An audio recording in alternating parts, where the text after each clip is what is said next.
Okay.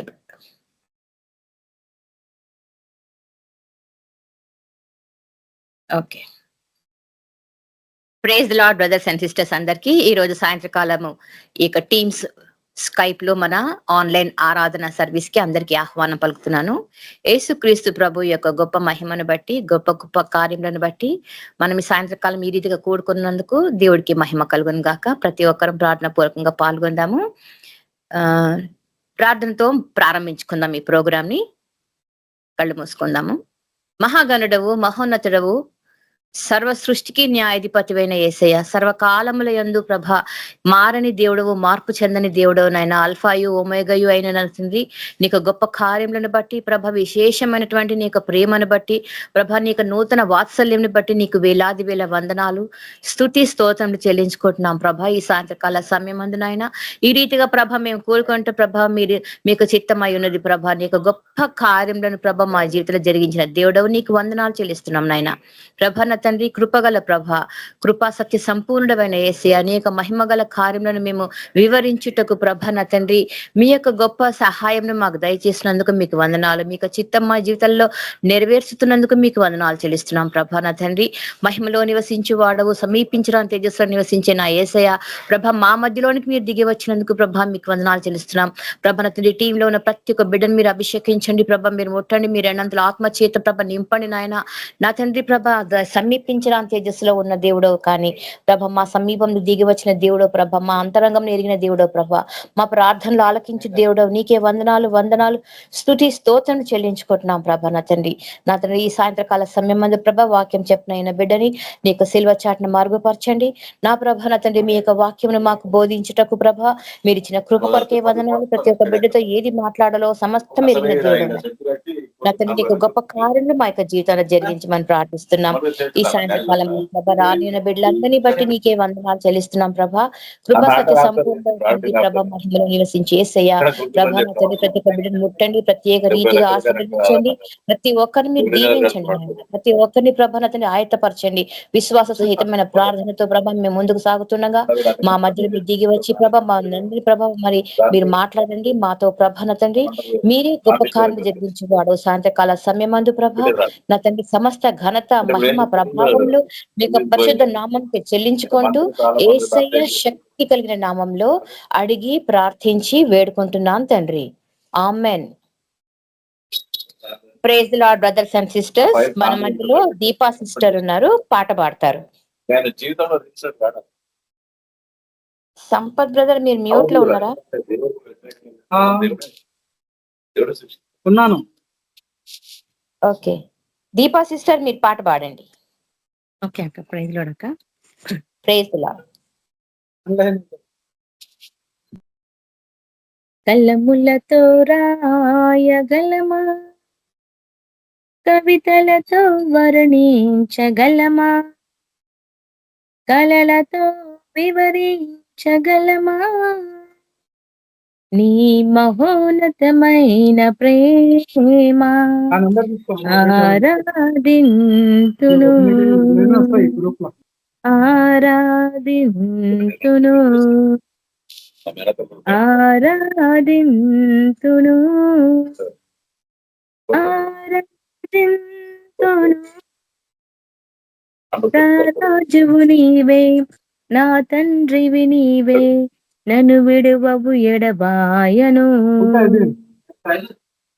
రాజువు నీవే, నా తండ్రివి నీవే, నన్ను విడువవు ఎడబాయను. కలములతో రాయగలమా, కవితలతో వర్ణించగలమా, కలలతో వివరించగలమా, నీ మహోన్నతమైన ప్రేమ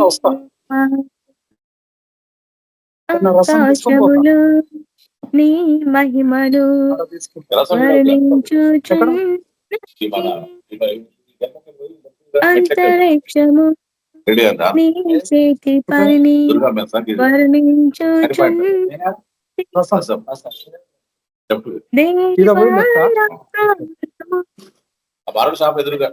నీ కొరకై తప్పించుచున్నది, దేవా నా ప్రాణము నీ కొరకై తప్పించుచున్ నన్ను సుగంధరు అడిగిండు ఆరాధింతును అయితే మేజర్ సాబ్ అన్ని రాజకీయాలు పెట్టండి నేను పంపను అన్నాడు మేజర్ విజయ్ ప్రకాష్ ఇప్పుడు ఆరాధింతును ఆరాధింతును రాజువు నీవే నా తండ్రివి నీవే నన్ను విడువవు ఎడబాయను రాజువు నీవే నా తండ్రివి నీవే నన్ను విడువవు ఎడబాయను కలములతో రాయగలమా కవితలతో వర్ణించగలమా కలలతో వివరించగలమా నీ మహోన్నతమైన ప్రేమ సేరాపులు కేరోబులు నిత్యము నిన్ను స్తుతించుచున్నవి మహాదూతలు ప్రధాన దూతలు నీ నామము కీర్తించుచున్నవి సేరాపులు కేరోబులు నిత్యము నిన్ను స్తుతించుచున్నవి మహాదూతలు ప్రధాన దూతలు నీ నామము కీర్తించుచున్నవి దేవా నా ప్రాణము నీ కొరకై తప్పించుచున్నది దేవా నా ప్రాణము నీ కొరకై తప్పించుచున్నది ఆరాధింతును ఆరాధింతును ఆరాధింతును ఆరాధింతును రాజువు నీవే నా తండ్రివి నీవే నన్ను విడువవు ఎడబాయదు రాజువు నీవే నా తండ్రివి నీవే నన్ను విడువవు ఎడబాయను కలములతో రాయగలమా కవితలతో వర్ణించగలమా కలలతో వివరించగలమా నీ మహోన్నతమైన ప్రేమ హల్లెలూయా ప్రైజ్ లార్డ్ అక్క థ్యాంక్ యూ అక్క thank you sister praise the lord. ఈ రోజు మనకు వాక్యం పరిచయం చేయటానికి దిలీప్ బ్రదర్ ఉన్నారు. బ్రదర్ ప్రైజ్ ద లార్డ్, మీరు వాక్యం షేర్ చేసుకోండి. ప్రైజ్ ద లార్డ్ అక్క. Praise the lord.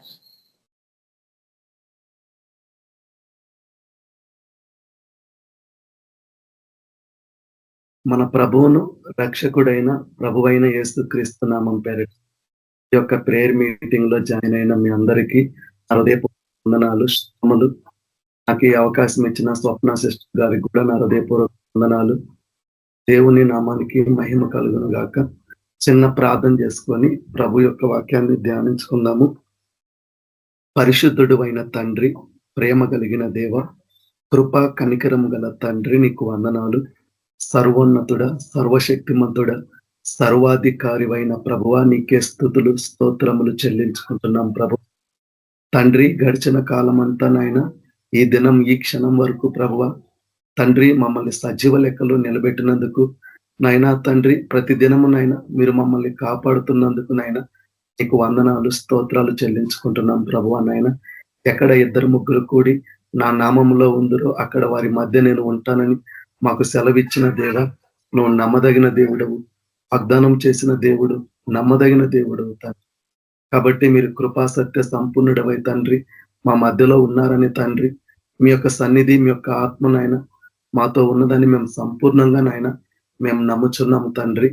దానిని బట్టి నాయన నీకు వందనాలు కృతజ్ఞతలు చెల్లించుకుంటున్నాం ప్రభువ.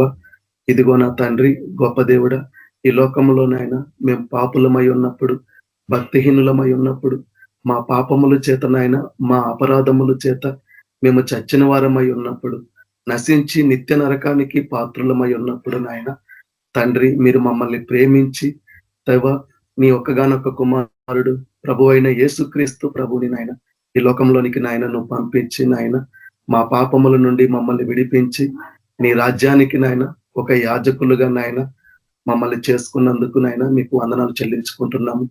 చీకటిలో ఉన్న మమ్మల్ని నాయన మీ యొక్క ఆశ్చర్యకరమైన వెలుగులోనికి నడిపించినందుకు నాయన రాజులైన యాజక సమూహముగా పరిశుద్ధ జనాంగంగా నాయన మీ యొక్క స్వాస్థ్యముగా నాయన మమ్మల్ని మార్చుకున్నందుకు నాయన నీకు వందనాలు స్తోత్రాలు చెల్లించుకుంటున్నాం. విలువలేని మమ్మల్ని నాయన తండ్రి మీ యొక్క అమూల్యమైన రక్తము, గొర్రెపిల్ల వంటి రక్తము, నిష్కలంకము వంటి రక్తము నాయన తండ్రి పాపులమైన మా కొరకు నాయన ఆ కలవరి శిలువలో కార్చి నాయన ఏమాత్రము విలువలేని నాయన మాకు విలువనిచ్చి నాయన మీ సొత్తుగా మార్చుకున్నందుకు నాయన మా శరీరాలను ప్రభువ మీ యొక్క ఆలయములాగా మందిరములాగా మీ యొక్క నివాస స్థలములుగా నాయన చేసుకున్నందుకు నీకు స్తోత్రాలు. ఒకప్పుడు దాస్యములో ఉన్న మమ్మల్ని ఇప్పుడు దత్తపుత్రులుగా చేసుకున్నందుకు నీకు వందనాలు చెల్లించుకుంటున్నాం ప్రభు. అవునయ్యా, మా శరీరం యొక్కయు మనసు యొక్క కోరికలు నెరవేర్చుకుంటూ మేము దైవ ఉగ్రతకు పాత్రులమై ఉన్నప్పుడు నాయన అయ్యా నాయన నీవు మమ్మల్ని నీతిమంతులుగా మార్చి దైవ ఉగ్రత నుండి నాయన మీరు మమ్మల్ని కాపాడినందుకు నాయన నీకు వందనాలు స్తోత్రాలు చెల్లించుకుంటున్నాం ప్రభువ. తండ్రి ఇదిగో నాయన మాలో ఏ యోగ్యత లేదు నాయన, మాలో ఏ గొప్పతనం లేదు నాయన తండ్రి, ఈ లోకంలో ఎందుకు పనికిరాని వారం ప్రభు. అలాంటి నాయన మమ్మల్ని ప్రేమించి నాయన ఈ రీతిగా నాయన నీ పరిచర్యం నిమిత్తము నాయన అయ్యా నువ్వు నిలబెట్టుకొని ఈ రీతిగా నీ ప్రియులు ఎదుట నాయన ఈ రీతిగా నీ గురించి నాయన నేను మాట్లాడుటకు నీ వాక్యాన్ని బోధించుటకు ప్రభువ నువ్వు చూపిన కృపకైనా నీకు వందనాలు స్తోత్రాలు చెల్లించుకుంటున్నాం దేవా. ఇదిగోనైనా ఈ యొక్క చెప్పబడుతున్న వాక్యములో ప్రభువ మీరు మాకు తోడుగా ఉండండి, నా నోటికి నువ్వు తోడుగా ఉండు తండ్రిని యొక్క ఆత్మతో నింపు అయ్యా. ఎక్కడ కూడా నాయన నా స్వనీతిని నేను స్థాపించుకోకుండా ప్రభువ, ఎక్కడ కూడా నా స్వబుద్ధిని నేను ఆధారం చేసుకోకుండా తండ్రి నీ వాక్యాన్ని ప్రకటించులాగున బోధించులాగున సహాయము దయచేయండి తండ్రి. ఈ యొక్క చెప్పబడే వాక్యమునైనా మేము వినగలిగిన చెవులు, గ్రహించగలిగిన మనసు మాకు దయచేయండి. మా మనోనేత్రాలు విప్పండి, మా హృదయాలు తెరవండి. అలాగే ఇందులో ఎవరైతే జాయిన్ అయినారో ప్రభువ తండ్రి, అలాగే ఈ వాక్యం ఎవరైతే వింటున్నారో ప్రభువ వాళ్ళందరినీ మీరు దీవించండి, ఆశీర్వదించండి ప్రభువా. నీ యొక్క మెండైన దీవెనలు ఆశీర్వాదాలు ప్రభువ ప్రతి ఒక్కరికి మీరు దయచేయండి. వారి అవసరాలు అక్కరతలు అన్ని కూడా తీర్చి ప్రతి ఒక్కరిని మీ సాక్షులుగా నిలబెట్టుకోమని, మీరే మహిమ ఘనత ప్రభావములు పొందమని యేసుక్రీస్తు పరిశుద్ధ నామంలో నీకు ప్రార్థించి అడిగి వేడుకుంటున్నాము తండ్రి, ఆమేన్. ఇర్మియా గ్రంథం. చెప్పు బ్రదర్. ఇది అది తలుపు కనిపిస్తుంది, ల్యాప్టాప్ కొంచెం పక్క జరుపుకో, ఆ తలుపు కొంచెం జరుపుకో, అది బ్యాక్గ్రౌండ్ అది ఇంకా కొంచెం డోర్ బంద్ చేయి, డోర్ బంద్ చేయి, డోర్ బంద్ చేయి. ఇప్పుడు ఓకే, పర్లేదు. ఈరోజు ధ్యానించే వాక్యము background centre. Right, okay, right, okay okay. ఇర్మియా గ్రంథము 17వ అధ్యాయము 10వ వచనము. ఇర్మియా గ్రంథములో నుండి 17వ అధ్యాయము 10వ వచనంలో ఏం రాయబడిందంటే, ఒకని ప్రవర్తన బట్టి వాని క్రియల ఫలము చొప్పున ప్రతీకారము చేయుటకు యెహోవా అను నేను హృదయమును పరిశోధించువాడను. కాబట్టి ఈరోజు దేవుడు మనతో మాట్లాడే అంశం ఏంటంటే, మన హృదయములను పరిశోధించువాడు యెహోవాయే. కాబట్టి ఎందుకు దేవుడు మన హృదయాన్ని పరిశోధిస్తాడు? మనందరికీ తెలుసు, మన హృదయమే ఆయన ఆలయం. కాబట్టి ఆ హృదయము, అందుకు దేవుడు సెలవిచ్చిన ఆజ్ఞల్లో మొదటిది నీ పూర్ణ హృదయముతో, నీ పూర్ణ ఆత్మతో, నీ పూర్ణ బలముతో, నీ పూర్ణ వివేకముతో నీ దేవుడైన యెహోవాను ప్రేమించడము మొదటి ఆజ్ఞ. కాబట్టి దేవుడు మన హృదయాన్ని పరిశోధించేవాడు. ఆయన మన హృదయాన్ని మనల్ని పరిశోధించకుండా దేవుడు ఏదీ చేయడు. కాబట్టి ఈ యొక్క వాక్యమే ఈరోజు దేవుడు మనతో మాట్లాడుతున్నాడు. చూడండి, కీర్తనల గ్రంథము 139 అధ్యాయము 1వ వచనంలో ఏముందంటే, యెహోవా నీవు నన్ను పరిశోధించి తెలుసుకొని ఉన్నావు. కాబట్టి మన గురించి మనము సాక్ష్యం ఇచ్చుకోకుండా మన గురించి దేవుడు సాక్ష్యం ఇవ్వాలి. అలా దేవుడు మనల్ని బట్టి ఆయన సాక్ష్యం ఇవ్వాలంటే ఆయన మనల్ని ప్రతి విషయములోనూ ఆయన పరిశోధించువాడు. ఆయన పరిశోధించిన తర్వాతనే దేవుడు సాక్ష్యం ఇస్తాడు. కాబట్టి దేవుడు మనం చూస్తే ఎందుకు ఈ మాట నేను చెప్తున్నానంటే, ఆదికాండము 22వ అధ్యాయము 1వ వచనంలో దేవుడు అబ్రహామును కూడా ఆయన పరిశోధించాడు. అబ్రహాముకి బిడ్డలు లేరు, 100 ఏండ్ల వయసు. అలాంటి వృద్ధుడుగా ఉన్నప్పుడు దేవుడు ఆయనకి బిడ్డనిచ్చాడు. అంతకుముందు బిడ్డలు లేనప్పుడు అబ్రహాముకి ఎంతో దిగులుండేది. దేవుడు నన్ను ఎంతగా దీవించాడు, ఎంతగా దేవుడు నన్ను ఆశీర్వదించాడు, కానీ నాకేమిచ్చినా నేను పిల్లలు లేరు అనే భావము ఆయనలో ఉండేది. ఎప్పుడైతే దేవుడు దర్శనమందు ఆ వాక్యరీతిగా దేవుడు ఆయనతో మాట్లాడడము, ఆకాశం వైపు చూపించడము, నీ సంతానము ఆకాశ నక్షత్రముల వలె ఇసుక రేణువుల వలె అని ఉంటదని దేవుని వాక్యము ఆయన యొద్దకు వచ్చినప్పుడు అబ్రహాము నమ్మిండు. కాబట్టి అబ్రహాము నమ్మిండు కాబట్టి అది ఆయనకు నీతిగా ఎంచబడింది అని మనం బైబిల్లో చూసాం. ఎప్పుడైతే అబ్రహాముకు ఇస్సాక్ అనే కుమారుడు పుట్టినప్పుడు దేవుడు అబ్రహాముని పరిశోధించాడు. ఎందుకంటే ఆయన పరిశోధించే దేవుడు, మనల్ని పరిశీలించే దేవుడు, మనల్ని పరీక్షించే దేవుడు. ఆయన పరిశోధించకుండా, పరీక్షించకుండా, పరిశీలన చేయకుండా దేవుడు సాక్ష్యం ఇవ్వడు. కాబట్టి అబ్రహాము లేక వృద్ధాప్యములో అతనకు ఇస్సాకు అనే కుమారుడు జన్మించాడు.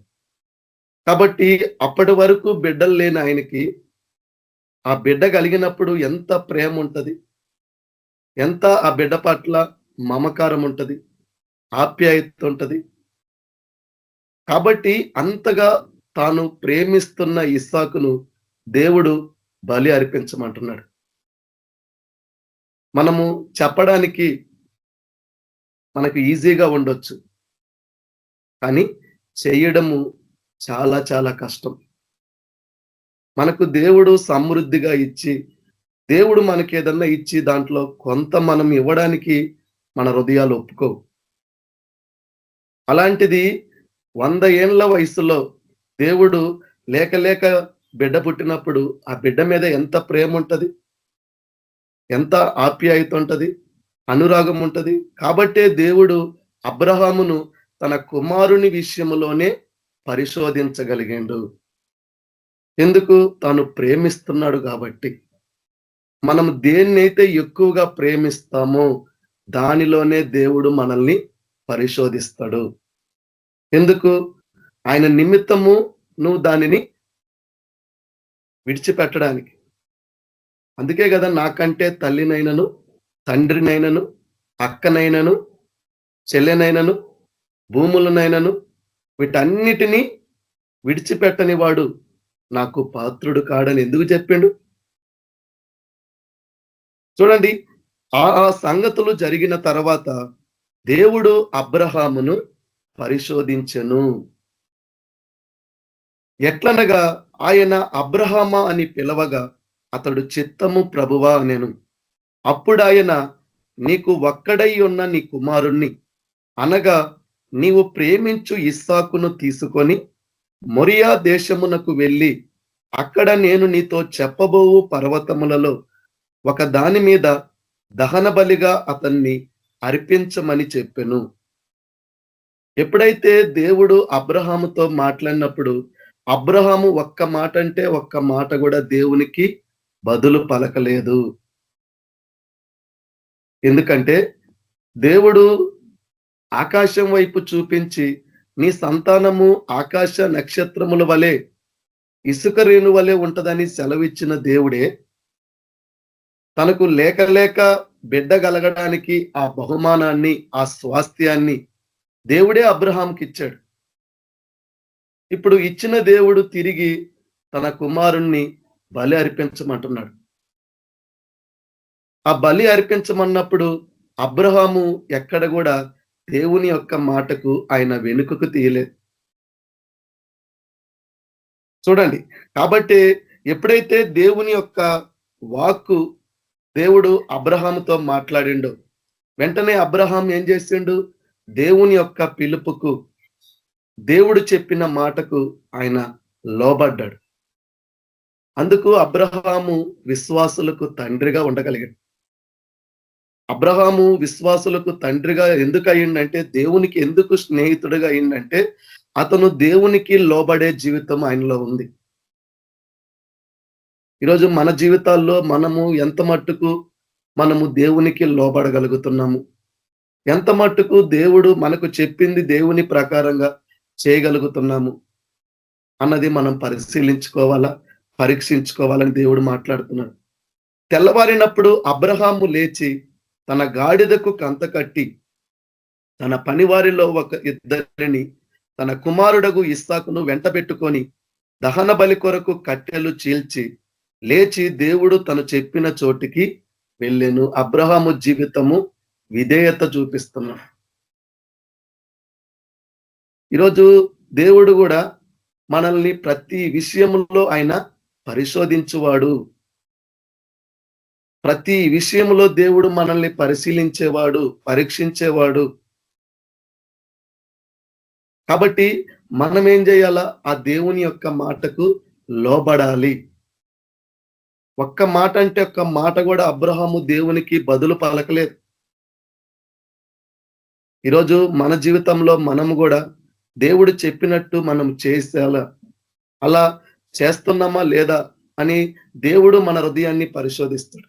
ఎందుకు హృదయాన్ని పరిశోధిస్తాడంటే, ఆ హృదయమే అన్నిటికంటే ఘోరమైనది, మోసకరమైనది, వ్యాధి కలిగింది. దేవుని కంటే ఎక్కువగా మనం దేన్ని ప్రేమిస్తామో దాన్ని మనము వదులుకోలేం. చూడండి, అలా వదులుకోని వాళ్ళు కూడా బైబిల్లో ఉన్నారు. వాళ్ళ హృదయము చేత మోసపరచబడిన వాళ్ళు ఉన్నారు. దేవుడు అడుగడుగున ఆయన పరిశోధిస్తాడు. దేవుడు మనల్ని పరీక్షిస్తాడు దేవుడు. కాబట్టి అబ్రహామును కూడా దేవుడు పరిశోధించగలిగిండు. ఎక్కడ? తాను ఎక్కువగా ప్రేమిస్తున్న తన ఒక్కగానొక్క కుమారుడైన ఇస్సాకు విషయంలోనే. అంటే ఎంత ఆ బిడ్డ మీద అబ్రహాముకి ప్రేమ ఉందో, ఎంతగా అబ్రహాము ఆ బిడ్డను ప్రేమిస్తుండో దేవుడు చూశాడు. కాబట్టి ఇంతగా ప్రేమిస్తున్న తన బిడ్డను నా మాట కాదనక అబ్రహాము నేను చెప్పినట్టు చేయగలడా అన్న ఆ ఒక ఉద్దేశము నిమిత్తమే దేవుడు అబ్రహామును పరిశోధించాడు. ఈరోజు దేవుడు మనల్ని ప్రతి విషయంలోనే అలానే పరిశీలిస్తాడు. చూడండి, ఎప్పుడైతే దేవుడు ఆ మాట చెప్పినప్పుడు 3వ నాడు అబ్రహాము కన్నులెత్తి దూరము నుండి ఆ చోటు చూచి తన పనివారితో, మీరు గాడిదతో ఇక్కడనే ఉండుడి, నేను ఈ చిన్నవాడును అక్కడికి వెళ్ళి మ్రొక్కి మరలా మీ వద్దకు వచ్చేదమని చెప్పి, చూడండి 7వ వచనము, ఇస్సాకు తన తండ్రి అయిన అబ్రహాముతో నా తండ్రి అని పిలిచెను. అందుకతడు ఏమి నా కుమారుడని. అప్పుడతడు నిప్పును కట్టెలు ఉన్నవి గాని దహన బలికి గొర్రెపిల్ల ఏది అని అడగగా, అబ్రహాము నా కుమారుడా, దేవుడే దహన బలికి గొర్రెపిల్లను చూచుకొనునని చెప్పాను. అలాగూ వారిద్దరూ కూడి వెళ్ళి దేవుడు అతనితో చెప్పిన చోటికి వచ్చినప్పుడు అబ్రహాము అక్కడ బలిపీఠం మీద చూడు కట్టెలు చక్కగా పేర్చి తన కుమారుడగు ఇస్సాకును బంధించి ఆ పీఠము పైన ఉన్న కట్టెల మీద ఉంచెను. అప్పుడు అబ్రహాము తన కుమారుణ్ణి వధించుటకు తన చెయ్యి చాపి కత్తి పట్టుకొనగా యెహోవా దూత పరలోకము నుండి అబ్రహామా అబ్రహామా అని అతన్ని పిలిచెను. అంటే ఇక్కడ తనను ఎక్కడ సందేహిస్తాడు? దేవుడు ఏం చెప్పిండు? నీ సంతానము ఆకాశ నక్షత్రముల వలె ఉంటదని చెప్పి దేవుడు తన ద్వారా చేయిస్తుంది ఏంది? ఏ బిడ్డనైతే అబ్రహాము ప్రేమిస్తున్నాడో ఆ బిడ్డనే, తన చేతులతో పెంచిన బిడ్డనే, తన చేతులతో ఆడించిన బిడ్డనే దేవుడు ఏం చేపిస్తున్నాడు? అతన్ని బలీయమంటున్నాడు. ఇది మనకు చాలా సింపుల్ గా ఉంటది, కానీ ఆచరణలో పెట్టడము, క్రియారూపకము చేయడము అసాధ్యం అన్నమాట. ఎందుకంటే ఆయన నిమిత్తము మనం దేని విషయంలో కూడా మన జీవితంలో త్యాగం ఉండదు. దేని విషయంలో కూడా మనము దేవుని పిలుపుకు గాని, దేవుని యొక్క మాటకు గాని, దేవుడు చెప్పిన విషయంలో, చేసే విషయంలో గాని, దేని విషయంలో కూడా మనుషుల్లో ఈరోజు త్యాగము లేదు. దేవుని నిమిత్తము తన కుమారుణ్ణి కూడా బలివ్వడానికి అబ్రహాము త్యాగం చేసుకోగలుగుతున్నాడు. అది దేవుడు పరిశోధించాడు. ఈరోజు ఆ దేవుని నిమిత్తము ఆనాడు అపోస్తులైనా గాని, దేవుని సువార్త నిమిత్తం వారి జీవితాలు ఈరోజు అంతగా వాళ్ళందరూ దేవుడు పిలిచినప్పుడు ఆ పిలుపుకు లోబడి వాళ్ళు అంతగా వారి జీవితంలో త్యాగం చేసుకుంటే, ఈనాడున్న క్రైస్తవులు అవి ఏవి కూడా చేయరు. పైకి గార్బాటాలుగా చెప్పుకుంటున్నారు. ఎక్కడ కూడా దేవుడు వారి హృదయాన్ని చూస్తే ఏ కొంచెంలో కొంచెం కూడా మంచితనం కనిపించదు. వాళ్ళ హృదయాల్లో ఎక్కడ కూడా తగ్గింపు ఉండదు. కానీ వాళ్ళు ఎలా ఉంటారు అని మనం ఈ రోజు చూసే వాక్యంలో తెలుస్తుంది.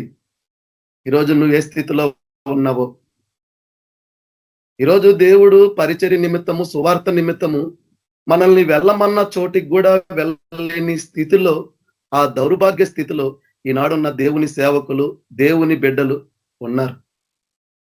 ప్రతి దానికి కారణాలు చెప్పుకునేవాళ్ళు, ప్రతి విషయంలో నెపములు చెప్పేవాళ్ళు, దాని మీద దీని మీద. చూడండి, నువ్వు ప్రతి విషయంలో నీ జీవిత కాలం అంతా, నువ్వు బ్రతికిన దినములంతా ఈ నెపములు, ఈ కారణములు చెప్పుకుంటే ఎప్పుడు నీ జీవితంలో నువ్వు దేవుని కొరకు నువ్వు త్యాగం చేసుకోగలవు?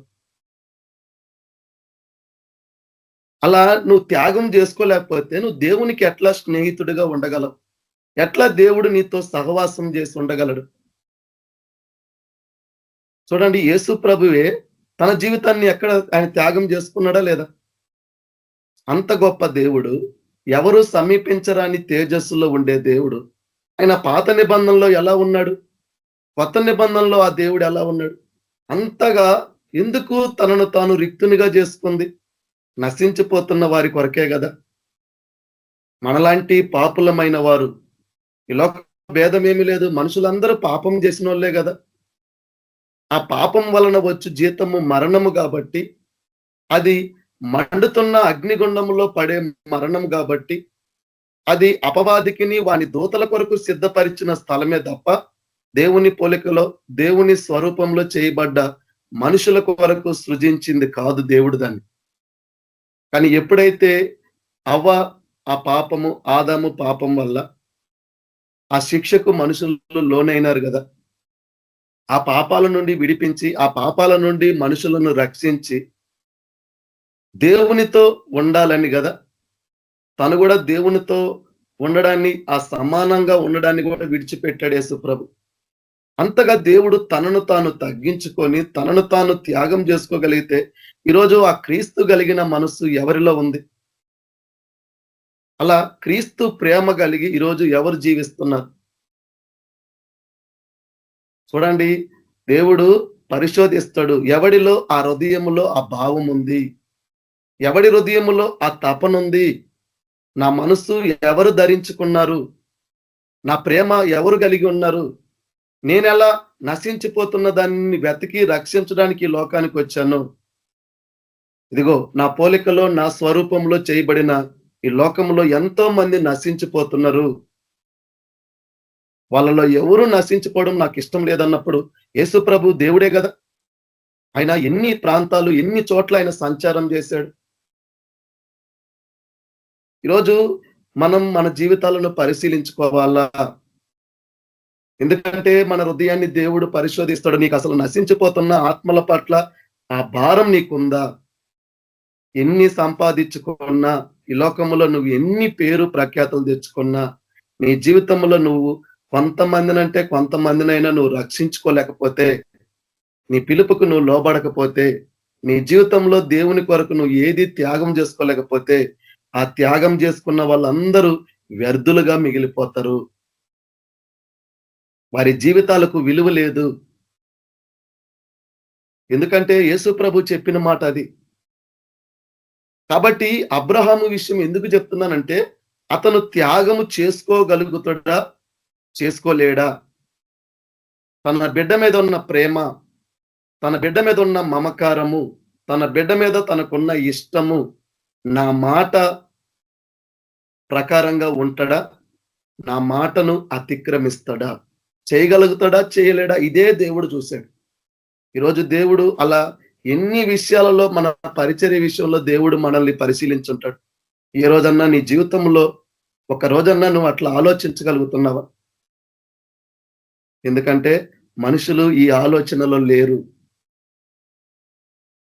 వారి జీవిత కాలం అంతా నెపములు చెప్పుకుంటున్నారు. జీవిత కాలం అంతా ఏదో ఒకటి ఒక సాకుగా చూపిస్తున్నారు. దేవుడు చదువు ఇచ్చిన, ఉద్యోగం ఇచ్చిన, భార్యనిచ్చిన, బిడ్డలనిచ్చిన, తల్లిదండ్రులనిచ్చిన, ఆస్తులనిచ్చిన, ఇవన్నీ ఇచ్చింది దేవుడు ఎందుకు? నువ్వు కృతజ్ఞత కలిగి ఉండాలి కదా. ఆయన మనకేం చెబుతున్నాడు? నీ నుంచి ఏం ఆశిస్తున్నాడు? నువ్వెలా అయితే రక్షించబడ్డావో నీ ద్వారా ఇతరులు రక్షించబడాలనే కదా. ఈరోజు ఆ క్రీస్తు కలిగిన మనస్సు, ఆ క్రీస్తు కలిగిన ప్రేమ, ఆ క్రీస్తును పోలి ఈరోజు ఈ లోకంలో ఎంతమంది జీవిస్తున్నారు? ఎక్కడ నీ జీవితంలో దేవుని కొరకు దేని విషయంలో నువ్వు కాంప్రమైజ్ అయి త్యాగం చేసుకుంటున్నావు? ఇది గ్రహించుకోవాలా.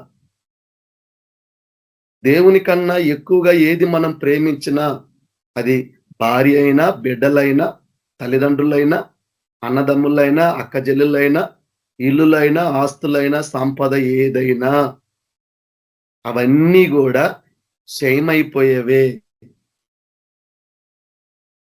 ఎందుకు? ఏవి కూడా నువ్వు తీసుకెళ్ళలేవు. నీ క్రియలని వెంటాల్తాయి. ఈ లోకంలో దేవుని కొరకు నువ్వు చేసుకున్న త్యాగానికి ప్రతిఫలం ఉంటది. దేవుడు అబ్రహాము విషయంలో తను త్యాగం చేసుకోగలుగుతాడా? నా మాట విని, నేను పిలిచిన పిలుపుకు లోబడి, నేను చెప్పినట్టు చేయగలుగుతాడా? లేదా ఆ చేయడానికి బిడ్డ అడ్డుగా ఉంటాడా? ఎందుకంటే పుట్టి పెరిగినప్పటి నుంచి ఆ బిడ్డ మీద ఎంత ప్రేమ ఉంటది. అట్లాంటి బిడ్డని, తన చేతులతో పెంచిన బిడ్డని తన చేతులతో బలి ఇవ్వాలంటే నువ్వు ఇస్తావా? కానీ అబ్రహాం ఎక్కడ కూడా దేవుణ్ణి ఆయన అనుమానించినట్టు, దేవుని పట్ల సందేహపడినట్టు, ఎందుకు ప్రభువా నా ద్వారా ఇలా చేయిస్తున్నావని మాట్లాడినట్టు ఎక్కడ బైబిల్లో లేదు. పుట్టిగా దేవునికి స్నేహితులు గారు, పుట్టిగా దేవునికి ఎవరు బహుప్రియులు గారు, పుట్టిగా ఎవరు దేవుని ద్వారా రేపటి దినము బహుమానమే గాని, కిరీటమే గాని ఇవి ఏవి పొందుకోరు. త్యాగం లేకుండా జీవించేవాడు ఎవ్వడు కూడా వీటికి అనర్హుడే. ఎవడైతే వాడి జీవితాన్ని త్యాగం చేసుకుంటాడో, ఎవడైతే ఆ దేవుని నిమిత్తము తన సమయాన్ని ప్రతిదీ ఆ ప్రభు కొరకు త్యాగం చేసుకుంటారో వాళ్ళే గొప్పవారిగా రేపటి దినం దేవుని ఎదుట ఉంటారు. ఆ ప్రభువే తన ప్రాణాన్ని మన కొరకు త్యాగం చేశాడు. అపోస్తులు అందరూ ఎందుకు చనిపోవాలా? వాళ్ళకు లేరా భార్యలు, బిడ్డలు? వాళ్ళకి లేరా తల్లిదండ్రులు? దేవుడు నిన్ను చనిపోమ్మని ఇప్పుడు చెప్పట్లేదు. నువ్వు వెళ్ళగలిగిన చోటికి, నువ్వు పోగలిగిన చోటికి, చెప్పగలిగిన స్థలానికన్నా వెళ్ళి మనల్ని చెప్పమంటున్నాడు. కానీ ఈ రోజున్న దేవుని బిడ్డలు అవి చేయలేని వారిగా ఉంటున్నారు.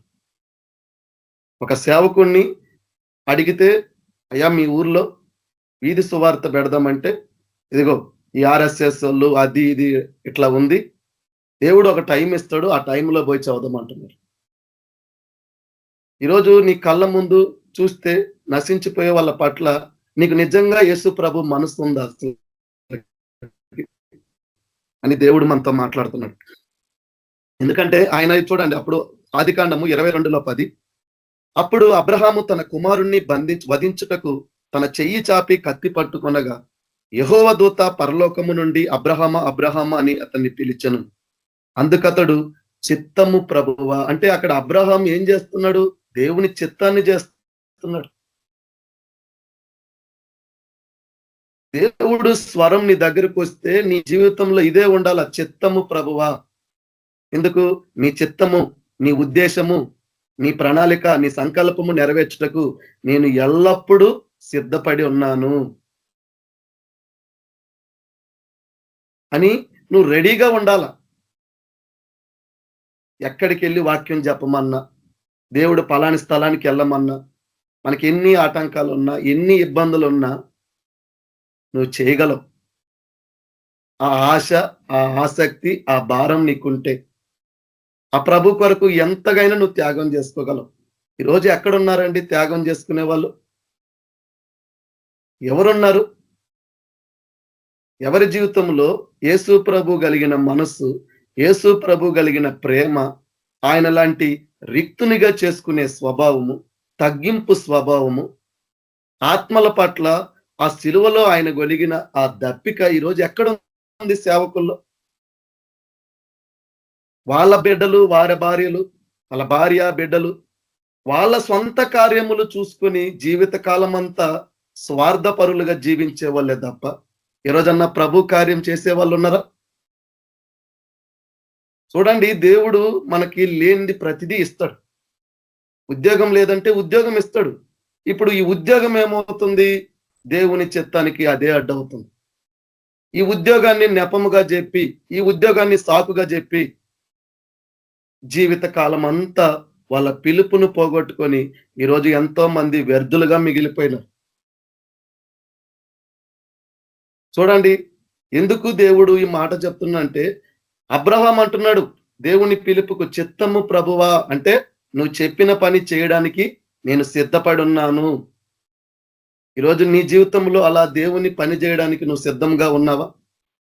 ఒకవేళ దేవుని స్వరం నీ దగ్గరకు వస్తే, దేవుని వాక్యము ఆనాడు బాప్తిస్మిచ్చి యోహాను దగ్గరకు వస్తే వెంటనే ఆ చిత్తానికి లోబడ్డాడు ఆయన. ఈరోజు ఎన్నిసార్లు దేవుని స్వరం నీ దగ్గరకు వస్తుంది? నీ జీవితంలో నువ్వు లోబడుతున్నావా? చూడండి, అప్పుడు అంటున్నాడు యేసు ప్రభు, అప్పుడు ఆయన ఆ చిన్నవాణ్ణి మీద చెయ్యి వెయ్యకుము, అతనిని నేమియు చేయకుము. ఇక్కడ ఒకటి, దేవుని చిత్తానికి, దేవుని యొక్క పిలుపుకు, దేవుని పని మనం చేయడానికి మనం ఉంటే, మనం దేని గురించి అయితే ఆలోచిస్తామో, బాధపడతామో దానికి ఏమీ కాదు. ఎందుకంటే నమ్మదగిన వాడు భార్యను విడిచి వెళ్ళమన్నాడని ఆ భార్యలకు దేవుడు ఏం కానీయుడు.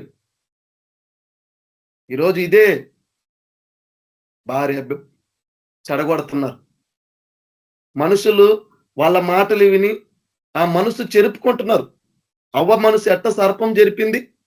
యుక్తి చేతనే. చూడండి, ఈరోజు వాళ్ళ మాటలు వీళ్ళ మాటలు వినడానికి నువ్వు ఉన్నావా? దేవుని మాట, దేవుడు చెప్పడానికి చేయడానికి నువ్వు ఉన్నావా? ఈరోజు ఎవరి మాట వినడం న్యాయము? చూడండి, ఈరోజు ఇదే. అందుకు దేవుడు వీరు తన ఇంటి వారే తనకు శత్రువులు అన్నాడు. ఎందుకు? వాళ్ళే విరోధంగా ఆటంకంగా ఉంటారు. ఎందుకు? ఎవరొకరిని బలహీనంగా ఉన్న వాళ్ళని వాడుకోవాల దుష్టుడు. ఎందుకు? బలవంతుణ్ణి పడగొట్టడానికి. అందుకు దేవుడు మనల్ని నానా విధాలుగా దుష్టుడు శోధిస్తుంటాడు. కానీ శోధనకు నిలిచిన వాడే కదా నిత్య జీవం పొందుకునేవాడు. చూడండి, దేవుడు అంటున్నాడు, నీకు ఒక్కడై ఉన్న నీ కుమారుని నాకీయ వెనుతీయలేదు గనక నీవు దేవునికి భయపడేవాడు, నిజంగా దేవునికి భయపడేవాడు ఆయన పిలుపుకు లోబడిన వాడే. ఆయన చెప్పిన మాట చేయడానికి ఎల్లప్పుడూ సన్నద్ధుడై సిద్ధపడిన వాడే భయపడిన వాడు. ఈరోజు ఈ భయం లేదు. అలా దేవుని స్వరానికి, దేవుని పిలుపుకు లోబడే వాళ్ళు లేరు. ఏదో గుడ్డిగా భక్తి చేసుకొని పోతున్నారు. కానీ క్రైస్తవులు గ్రహించుకోవాలా, ఎందుకు? క్రియలు లేని విశ్వాసము ప్రాణం లేని శరీరం లాంటిదని. నువ్వెంత భక్తి పరురాలువైనా ఎంత విశ్వాసురాలవైనా తలాంతుల్ని అభివృద్ధి పరుచుకున్నాడు ఎక్కడున్నాడు? ఎక్కడున్నాడు? తలాంతుల్ని అభివృద్ధి పరుచుకున్నాడు. ప్రతి దానికి లెక్క అప్పజెప్పవలసిన వారం మనం. అలా రక్షణ పొందినాం కాబట్టి మేము పరలోకంలో ఉంటామంటే కాదు. దేవుడు చెప్పిన ప్రతి నియమం మనం పాటించాల. మీరు ఒకరిని ఒకరు క్షమించుకోమన్నాడు. ఎందుకు? నేను మిమ్మల్ని క్షమించులాగున మీరును ఒకరినొకరును క్షమించుకోండి. అలా క్షమించుకోకపోతే రేపటి దినం మీరు నా ఎదుట నిలబడితే నేను మిమ్మల్ని క్షమించను. మీరు కనికరం చూపని వారైతే నేను కూడా మీ పట్ల కనికరం చూపనన్నాడు. ఈ వాక్యాలు ఎందుకు ఈరోజు మనుషుల హృదయాల్లో లేవో? అవి చూసినప్పుడు, వినినప్పుడు, గ్రహించినప్పుడు నా జీవితం ఎలా ఉంది కదా అని ఎందుకు ఆలోచించుకోరంటే వీళ్ళు యేసు ప్రభుని నమ్మినోళ్ళు కాదు. ఏది? సిలువలో వేలాడి చనిపోయిన యేసు ప్రభుని నమ్మినోళ్ళు కాదు. ఆయన నమ్మినోళ్ళు అయితే ఆయన మాట వింటారు. నా గొర్రెలు నా స్వరం వింటాయి అన్నాడు. ఎందుకు? వాటికి నేను నిత్య జీవం ఇచ్చానన్నాడు దేవుడు. ఆయన గొర్రెలైతే ఆయన స్వరాన్ని విన్నప్పుడు ఈ మాట యేసు ప్రభు చెప్పాడు కదా, ఆ చెప్పిన మాటకి లోబడాలి కదా. ఎవరు లోబడుతున్నారు? ఎవరి జీవితంలో ఆ భయం ఉంది? ఈరోజు లేదు. ఇది వినిన వాళ్ళకి కష్టమైన, లేదా ఈ లోకంలో ఉన్న వాళ్ళకి కష్టమైన, చెప్పిన నన్ను తిట్టుకున్నా నేను చెప్పేది నిజము కాకపోదు, అది సత్యము కాకపోదు. ఒకానొక దినము దేవుని ఎదుట నిలబడ్డాక అప్పుడు అందరికీ అర్థమవుతుంది. యేసు ప్రభువే చెప్పాడు, మారు మనసుకు తగిన ఫలము ఫలించండి. ఎందుకు? మేము అబ్రహాము సంతానం అంటే అది గర్వము. ఈరోజు ఈ గర్వం ఉంది మనుషుల్లో. అందుకు ఎక్కడ కూడా వాళ్ళ జీవితంలో పశ్చాత్తాపడినట్టు, ఎక్కడ కూడా దేవుని వాక్యాన్ని అతిక్రమించి చేసిన దాన్ని బట్టి పశ్చాత్తాపం కలిగినట్టు మనుషులకు కనిపించదు. ఒక తండ్రికి 2 కుమారులు ఉన్నారని చెప్పాడు యేసు ప్రభు. ఒక కుమారుడికి పెద్దవాడి దగ్గరకు వచ్చి నేడు పోయి ద్రాక్ష తోటలో పని చేయమన్నప్పుడు మొదటివాడు వెళ్ళాడు. మొదట పోనన్నవాడు తన మనసు మార్చుకొని వెళ్ళి పని చేయడం మనం చూసాం. కానీ రెండో వాడు ఏం చెబుతున్నాడు? నేను పోతాను అన్నాడు, కానీ పోయినోడు కాదు. ఈ రోజున్న క్రైస్తవులందరూ ఆ రెండో కుమారుల్లాగానే ఉన్నారు. ఎన్నిసార్లు ఎన్ని ప్రార్థనలు చేశాం అని ఏ రోజన్నా నువ్వు చేసిన ప్రార్థనకి నీ జీవితంలో ఆ క్రియలు చేసినవంటే నీకు సమాధానం ఉందా? ఎన్నిసార్లు మనం పశ్చాత్తాపడతాం, ఎన్నిసార్లు దేవుని సన్నిధిలో ప్రార్థించినాం. ఆ ప్రార్థించిన మనము, పశ్చాత్తాపడిన మనము ఆ మొదటి వాళ్ళలాగా మనసు మార్చుకొనైనా సరే చెయ్యాలి కదా. ఈరోజు చేయగలుగుతున్నామా? ఈరోజు ఈ రీతిగా చెయ్యకుండా నిర్లక్ష్యంగా జీవించే ఏ వ్యక్తి కూడా ఒకానొక దినము తప్పించుకోలేడు. నా జీవితము నా ఇష్టము, నన్ను అడిగే వాళ్ళు ఎవరు? ఒకవేళ చెప్పే వాళ్ళనైనా నేను అనుకుంటే ధనవంతుడు చూడండి పాతాళంలోకి పోయి ఎంతగా బాధపడుతున్నాడు. మనకు లేదు మారు మనసు. చూడండి.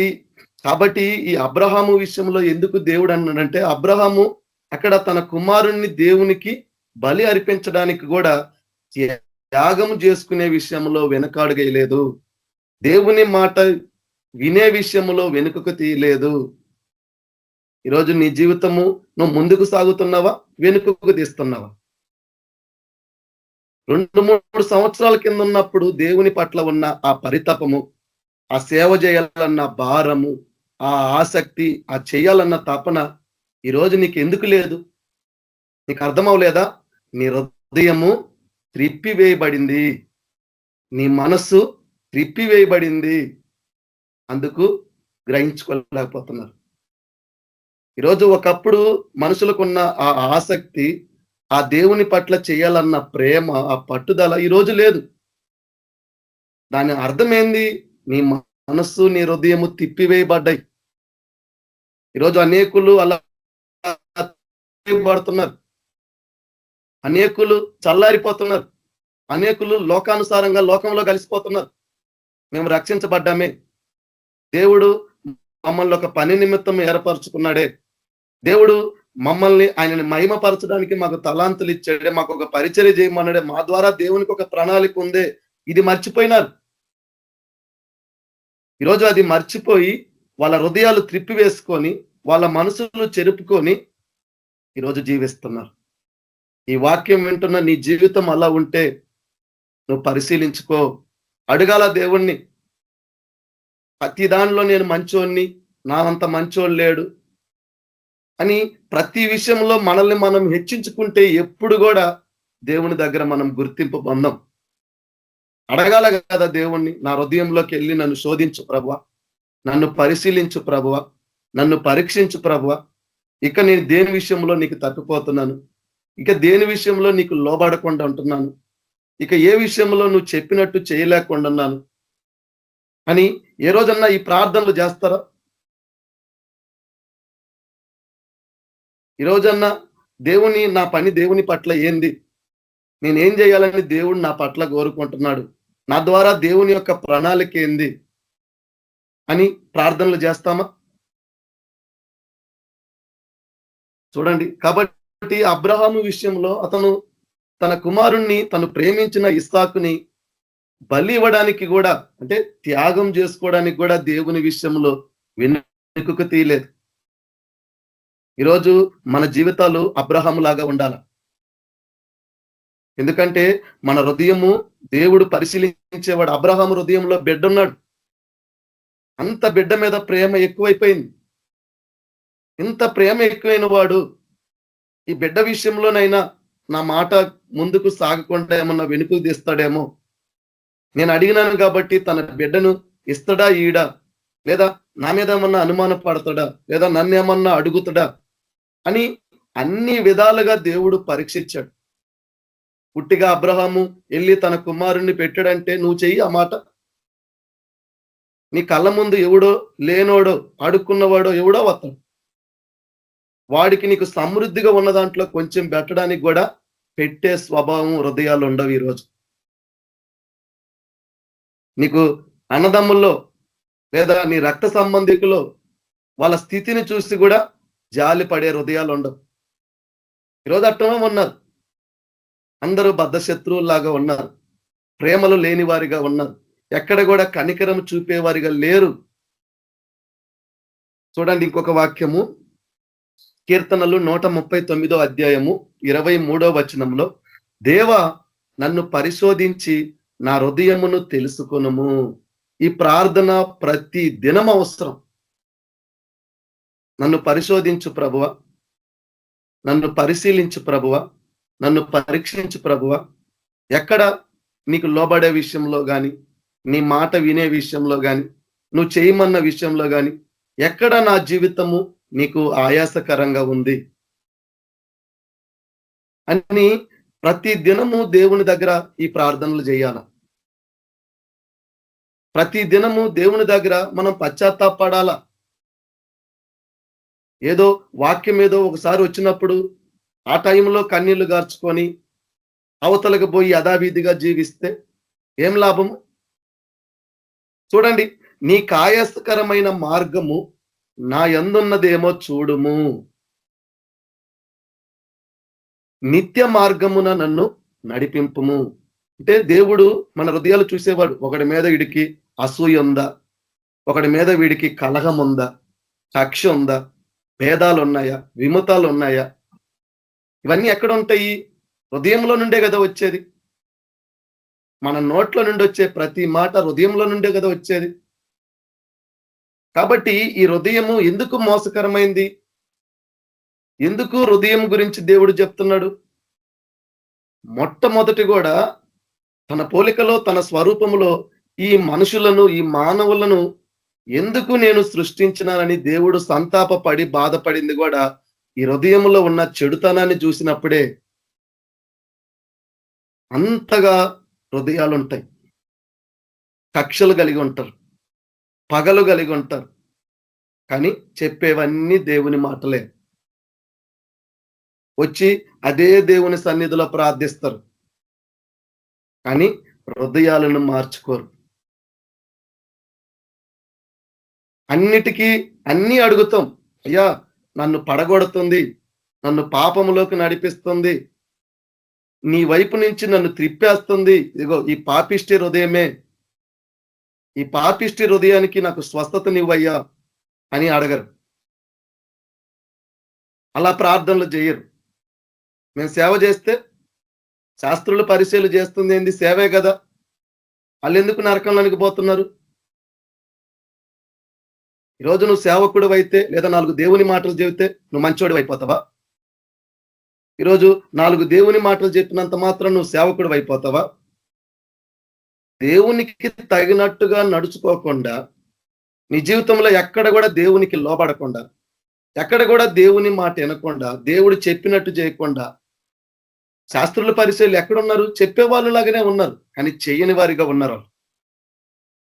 చూడండి, ఎందుకు ఈ మాట చెప్తున్నానంటే, న్యాయాధిపతులు 3వ అధ్యాయము 1వ వచనం నుంచి ఇశ్రాయేలీయులకును కనానీయులకును జరిగిన యుద్ధములన్నిటినీ చూడని వారందరినీ శోధించి, ఇశ్రాయేలీయుల తరతరముల వారికి అనగా పూర్వము ఆ యుద్ధములను ఏ మాత్రము చూడని వారికి యుద్ధము చేయ నేర్పునట్లు యెహోవా ఉండనిచ్చిన జనములు. అంటే దేవుడే వాళ్ళని ఉండనిచ్చాడు. ఎందుకు? వీళ్ళు ఎంత మట్టుకు భక్తి గల వాళ్ళు, వీళ్ళు ఎంత మట్టుకు విశ్వాసులు, వీళ్ళు ఎంత మట్టుకు నా మాటను గైకొని, నా ఆజ్ఞలను గైకొని నాకు లోబడి వీళ్ళు ఎట్లా బ్రతుకుతారో లేదో దేవుడు ఇశ్రాయేలీయులను పరిశోధించాడు. అబ్రహాముని ఎట్లా పరిశోధించాడో ఇశ్రాయేలీయుల విషయంలో కూడా అదే చేశాడు. అప్పుడు వాళ్ళు ఏం చేశారు? చూడండి 4వ వచనము, యెహోవా మోషే ద్వారా తన తండ్రులకు, చూడండి, తమ తండ్రులకు ఇచ్చిన ఆజ్ఞలను వారు అనుసరింతురో లేదో తెలుసుకొనున్నట్లు ఇశ్రాయేలీయులను పరిశోధించుటకై ఆ జనములు. చూడండి, దేవుడు కావాలనే ఒక్కోసారి నీ భార్యను కూడా వాడుకుంటాడు. ఇంతాక ఎవరో మా ఇంటి విషయంలోనే ఉద్యోగం లేదు కదా, ఉన్న డబ్బులు ఊర్లకి సేవల కంటే ఆ మాటకి లోబడితే ఏమవుతుందండి? చూడండి, భార్య మాట విన్నవాడు బైబిల్లో వాడు ఏమైపోయాడు? వినాలా? ఏది? అది దేవుని చిత్తాన్ని అడ్డగించే వినకూడదు, మన పిలుపుని అడ్డగించే వినకూడదు. ఏది వినాలి? అది ఉత్తమమా, అది న్యాయమా, అది దేవునికి అంగీకారమా, అది దేవుని ఉద్దేశమా, అవన్నీ గ్రహించుకోవాలా. వాళ్ళు చెబుతారు ఎందుకు? వాళ్ళు దుష్టుని సంబంధులు కాబట్టి. ఈరోజు చాలా మంది ఇళ్లలో ఉన్న వాళ్ళు ఎందుకు? వాళ్ళని వాడుకుంటున్నాడు దుష్టుడు. ఎందుకు? నిన్ను పడగొట్టడానికి. వాళ్ళు చూపిస్తున్నాడు దుష్టుడు ఎందుకు? నువ్వు ముందుకి కొనసాగకుండా ఉండడానికి.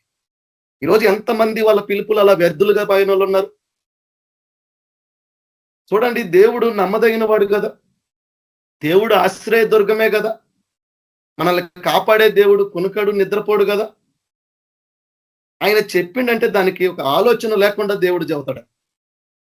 ఒక పని చేయమంటే దాని వెనక ముందు ఆలోచించకుండా ఆయన మనలాంటి నరుడా? ఆకాశము భూమికి ఎంత ఎత్తుందో అంత ఎత్తుగా ఆయన ఆలోచనలు తలంపులు ఉన్నప్పుడు, ఆయన చెప్పినప్పుడు మనం పోవాలి కదా. ఈరోజు ఎందుకు పోవట్లేదు? ఇదిగో ఈ భార్యలు, ఈ బిడ్డలు, వీళ్ళు నిన్ను అడ్డగిస్తున్నారు, వీళ్ళు నీ పిలుపును నిన్ను చెడగొడుతున్నారు. ఇది నువ్వు గ్రహించుకోలేకపోతున్నావు. వీళ్ళని కారణంగా చూపించుకొని, వీళ్ళని హేతువుగా చూపించుకొని ఈరోజు నువ్వు నీ పిలుపు విషయంలో వ్యర్థుడు అయిపోతున్నారు. ఎంతమంది లేరు లోకంలో?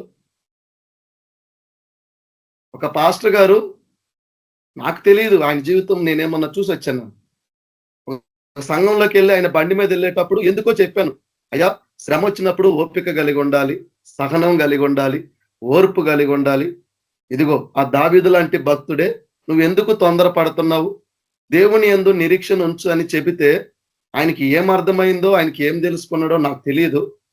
సరే, మా ఇంటి దగ్గర తీసుకెళ్లి ప్రార్థన చేసి ఇచ్చేటప్పుడు, ఇదిగో భార్య ఇట్టుంటది, ఒకసారి వాళ్ళ మాటలు మనం పట్టుకుంటామని చెబుతున్నాడు. ఆయన నాకు ఎక్స్ప్లెనేషన్ ఎందుకు ఇస్తున్నాడు? ఆ మాటలు ఆయనని తాకినాయి. వాళ్ళ భార్య, ఒక కొడుకు అంత ఒక పాస్టర్ గారిని నీకు పుట్టడమే మేము చేసుకున్న తప్పు అంటున్నారు. ఇట్ట తయారైపోయారు. ఎందుకు? నీకు దేవుని మీద నీకు అనుమానం వస్తుంది అన్నట్టు. ఏ స్థితిలో ఉన్నా, నిన్ను ఏ స్థితిలో పెట్టినా నువ్వు సంతృప్తి కలిగి జీవించడం నేర్చుకుంటే వీటన్నిటిని లెక్క చేయవన్నట్టు. అనేవాళ్ళు 100 అంటారు, నిందించే వాళ్ళు 100 నిందిస్తారు, నేరాలు మోపే వాళ్ళు 100 నేరాలు మోపుతారు. నీ హృదయము దోషారోపణ చేయకపోతే నువ్వెందుకు భయపడాలా? పౌలు లాంటి వాడు ప్రతి స్థితిలో సంతృప్తి కలిగి ఉండడం నేర్చుకున్నాడు. తనకు లేవా శ్రమలు? తనకు రాలేదా కష్టాలు, ఇబ్బందులు? చూడండి, ఈ కష్టాలు, శ్రమలు వచ్చినప్పుడు, బాధలు వచ్చినప్పుడు మనము తప్పు చేస్తే ప్రభు దగ్గర పశ్చాత్తాపడతాం. ఇప్పుడు దావీదు పాపం చేశాడు. తన పాపాన్ని ఆ నాతాను ప్రవక్త ద్వారా దేవుడు తెలియజేశాడు, పశ్చాత్తాపడ్డాడు. పేతురు ముమ్మార్లు ఎరగనన్న ఆయన తర్వాత పశ్చాత్తాపడ్డాడు. పశ్చాత్తాపడ్డాక చేసిన పాపాన్ని దేవుని దగ్గర ఒప్పుకున్నాక అదే పాపాన్ని మరలా దేవుడు కూడా జ్ఞాపకం చేసుకున్నప్పుడు మనం ఎందుకు జ్ఞాపకం చేసుకోవాలి? అందుకే కదా పౌలు, నేను ఇక వెనకకు చూడను, ముందుకే చూస్తా. ఎందుకు చూడాలి వెనకకి? చూడండి, అయితే వీళ్ళు ఏం చేశారు? దేవుడు కావాలని వాళ్ళ తండ్రులకి దేవుడు ఎట్లయితే ఆజ్ఞలు ఇచ్చిండో, సెలవు ఇచ్చాడో, ఇగో వీళ్ళు కదా, వీళ్ళన్నా పాటిస్తారేమో అని కావాలనే వీళ్ళని, ఈ అన్ని జనుల్ని వాళ్ళ మధ్యలో దేవుడే పెట్టాడు. ఒకసారి దేవుడే కావాలనే మనకి పరిస్థితులను పెడతాడు. ఎందుకు? నిన్ను పరిశోధించడానికి. అన్ని సైతాన్ చేయడు. వాడు దేవుని ఆజ్ఞ లేకపోతే తల వెంట్రుక రాదన్నప్పుడు వాడు ఎట్టొస్తాడు నీ దగ్గరికి? వాడికి అవకాశం ఉంది, వాడికి ఆమోదం ఉందంటే ఎవరు ఇవ్వాలా? దేవుడు ఇవ్వాలా. దేవుడు ఇవ్వంది వాడు రాడు నీ దగ్గరికి. కాబట్టి దేవుడే వీళ్ళని ఉండనిచ్చాడు. ఇప్పుడు మనం అనొచ్చు కదా, దేవుడు అన్యాయస్తుడు కదా, అలా ఎందుకు చెయ్యాలా? దేవుడే అలా వాళ్ళ కాడ పెట్టి వాళ్ళతో ఉంటారని తెలిసి కూడా దేవుడు ఎందుకు చేయాలంటే, అదే కదండి పరిశోధించడం అంటే, పరిశీలించడం అంటే, పరీక్షించడం అంటే. నీ భక్తి ఏంది, నీ నమ్మకం ఏంది, ఎంతగా నువ్వు దేవుని జీవితంలో లోబడేవాడివి, నువ్వు ఎంత మట్టుకు విశ్వాసివి ఎట్లా తెలుస్తుంది? ఇట్లాంటి పరిస్థితులు దేవుడు పెడితే ఆ పరిస్థితుల్లో నువ్వు నమ్మకంగా బతుకుతావు చూసినావా, దాన్ని చూస్తాడు దేవుడు. కాబట్టి వాళ్ళు ఏం చేశారు? యెహోవా మోషే ద్వారా తమ తండ్రులకు ఇచ్చిన ఆజ్ఞలను వారు అనుసరింతురో లేదో తెలుసుకొనున్నట్లు ఇశ్రాయేలీలను పరిశోధించుటకై ఆ జనములను ఉండనిచ్చెను. కాబట్టి ఇశ్రాయేలీలు ఏం చేస్తున్నారు? కనానీయులు, హిత్తీయులు, అమోరీయులు, పెరిజ్జీయులు, హివ్వీయులు, యెబూసీయులను జనుల మధ్య నివసించుచు వారి కుమార్తెలను పెండ్లు చేసుకొనుచు వారి కుమారులకు తమ కుమార్తెలను ఇచ్చుచు వారు దేవతలను పూజించుచు వచ్చిరి. కానీ అబ్రహాంను పరిశోధిస్తే అబ్రహాం వెనుకకు తీసిండా? కానీ ఇశ్రాయేలులను పరిశోధిస్తే వీళ్ళు చూడు ఏం చేస్తున్నారు. చూడు, కొంతమంది భక్తులు ఉన్నారు, భక్తిహీనులు కూడా ఉన్నారు. ఈరోజు నువ్వు భక్తిహీనుడివా, భక్తుడివా? ముందుకు సాగేవాడిగా ఉన్నావా, వెనుకకు తీసేవాడిగా ఉన్నావా? దేవుడు ఏమని చెప్పాడు? మీరు లోక సంబంధులు కారన్నాడు. అవును, మనం లోక సంబంధం కాదు, కానీ ఎక్కడ పెట్టిండు? లోకంలోనే పెట్టాడు. లోకంలో పెట్టి నిన్నేం చెప్పిండు? ఈ లోకములో ఉన్న వాటిని ప్రేమించొద్దన్నాడు. కానీ ప్రేమించకుండా ఉన్నారా? లోక స్నేహం చేయకుండా ఉంటున్నారా? ఆనాడు ఇశ్రాయేలును అలా పరిశోధించాడు దేవుడు, ఈనాడున్న క్రైస్తవుల్ని ఇలా పరిశోధిస్తున్నాడు. చూడండి, లోక సంబంధులు కారు అని మనల్ని తీసుకెళ్లి పరలోకంలో పెట్టలా, ఈ లోకంలోనే పెట్టాడు. కానీ నీ పని ఏంది? లోక మాలిన్యము నువ్వు అంటించుకోకుండా కాపాడుకోవడం నీ పని. లోకములో ఉన్న వాటికి ఆకర్షించబడకుండా ఉండడం నీ పని. అందుకు మీరు క్రీస్తుతో కూడా లేపబడిన వాడైతే వాడు పైనున్న వాటి మీద మనసు పెట్టుకుంటాడే తప్ప భూ సంబంధమైన వాటి మీద మనసు పెట్టుకోడు. ఎవడైతే యేసుక్రీస్తు ప్రభు యొక్క మరణ భూస్థాపితములో నేను పాతి పెట్టబడిన వాడిని, నేను పాప విముక్తుడిగా తీర్పు పొందిన వాడిని అని ఎవడైతే క్రీస్తుతో పాటు లేచిన వాడు, నేను ఈ లోక సంబంధిని కాను అని అనుకొని ఆలోచనతో జీవించే వాళ్ళు ఎవరు కూడా లోకాన్ని ప్రేమించరు, లోక మాలిన్యం అంటించుకోరు, లోకస్తుల్లాగా జీవించరు. లోకస్తులు వేషధారణతో ఉంటారు, మనలో కూడా ఆ వేషధారణ ఉంటుంది. ఈరోజు దేవుడు కావాలని మనల్ని మనతో చేసే స్నేహం చేసేవాడు ఒకడు చెప్తున్నాడు, నేను మాటలో తొందరపడి వేరే ఒక ఇంటర్వ్యూ విషయంలో దేని విషయంలో తొందరపడి ఆ పరిచర్యకి వెళితే ఆనందం ఉంటుంది, సంతోషం ఉంటే ఇక వాడు నన్నేసుకుంటున్నాడు. ఏమని? అదేదో పోవాలా, 10 మంది చెప్తే తప్పు లేదు, నీ పిల్లలు నీ భార్య ఈ ఆలోచనలు చెప్తున్నారు. చూడండి, ఇలాంటి చెడగొట్టే వాళ్ళు ఉంటారు, మన మనసులు జరిపే వాళ్ళు ఉంటారు. నిజమే, నా స్థితి అలాంటిదే, నేనున్న పరిస్థితులు అలాంటివే. ఆ పరిస్థితుల్లో కూడా మరణం వరకు నమ్మకంగా ఉండమన్నాడు దేవుడు.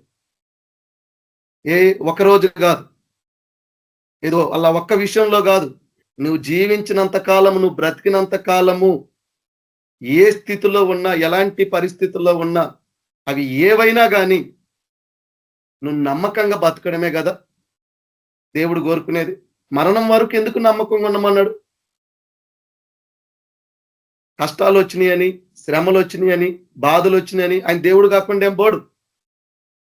లేదా ఈ కష్టాలు గుండా, శ్రమలు గుండా, బాధలు గుండా ఉంటుంటే ఆయన మనం చూడలేదని కూడా కాదు, ఈ శ్రమలో కూడా ఆయన ఉంటాడు. కాకపోతే ఎందుకు ఆ శ్రమల గుండా దేవుడు నిన్ను నడిపిస్తుందంటే దాని వెనక మేలు మంచే ఉంటది. కానీ శ్రమ మనకి ముందు కనిపిస్తుంటే అది మనకు ఇబ్బందిగా ఉంటది, కానీ దాని వెనక ఏదో దేవుని ప్రణాళిక ఉంటది. దేవుడు దాని ద్వారా మనకి ఏదో నేర్పించేది ఉంటది.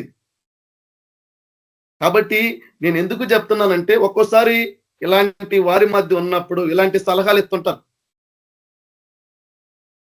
కొంతమంది ఏం చేస్తావులే సాలించుకోమంటారు. ఎందుకు? నీ మైండ్ డైవర్ట్ చేయడానికి, నువ్వు వెళ్ళే మార్గాన్ని తప్పించడానికి. ఎవరు పాపమైనా ఒక ప్రవక్త, ఆ ముసలాయన వచ్చి వెళ్ళేవాడి దారి మొత్తం జడగొట్టి వాడు చనిపోయాడు. తను మంచి ఉద్దేశం కలిగే ఉన్నాడు, దేవుని మాటలు జ్ఞాపకంలోనే ఉన్నాడు. ఇదిగో నీ వంటి ప్రవక్తనని ఏదో ఉద్ధరించినట్టు వచ్చే సలహా విని ఏమైపోయిండు? తన ప్రాణాన్ని పోగొట్టుకున్నాడు. అందుకు ప్రతి విషయంలో జాగ్రత్తగా ఉండమని ఎందుకు చెప్పిండు? జాగ్రత్త పడుడి అన్నాడు యేసుప్రభు. ఇదిగో నేను ముందుగా మీకు చెప్పి వెళ్ళిపోతున్నాను అన్నాడు. ఇంకా నువ్వు జాగ్రత్త పడాల్సిన బాధ్యత నీది. దేవుని ప్రణాళిక, దేవుని ఉద్దేశము ఈ రోజు ఒకలాగా, రేపు ఒకలాగా, ఎల్లుండి ఒకలాగా మారదాయింది. చూడండి 3వ వాక్యము, వీళ్ళు ఏం చేశారో చూసి ఇక్కడ నేను ముగిస్తాను. చూడండి, కీర్తనల గ్రంథము 42వ అధ్యాయము, కీర్తనల గ్రంథము 44వ అధ్యాయము 21వ వచనంలో, హృదయ రహస్యములు ఎరిగిన దేవుడు ఆ సంగతి పరిశోధింపక మానున. కీర్తనలు 139:23, దేవా నన్ను పరిశోధించి నా హృదయమును తెలుసుకొనుము, నన్ను పరీక్షించి నా ఆలోచనలు తెలుసుకొనుము.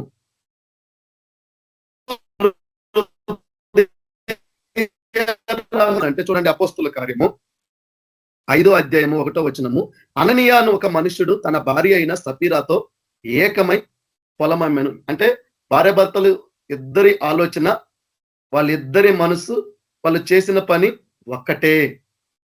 ఏకమై అంటే దాని అర్థమైంది, వాళ్ళిద్దరూ కలిసి చేశారు.